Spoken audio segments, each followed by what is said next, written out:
که دی ما په ټانک یا په تیارې یا په هلیکاپټر او یا په جیټ باندې ویروي، هم د افغان په وینو چې رانیول شوی دی هغه جیټ. خو زه په هغه نه بیرېږم پاکستانه، خبردار.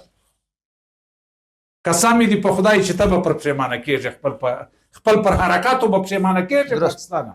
افغانان نور مه تله کې نه دي در معلوم، تاریخ یې نه دی در معلوم، ورسه د انګلستانه څه دې پوښتنه وکړه چې ته پاته شوی او که دا خبرې هم نه منې، همسایه‌توب هم نه منې، ورورګلوي هم نه منې، ډیپلوماسي هم نه منې، د میز خبرې هم نه منې، یوازې جنګ غواړې، یوازې جنګ غواړې، یوازې جنګ غواړې، نو مخه دې خلاصه، توره دې تېره.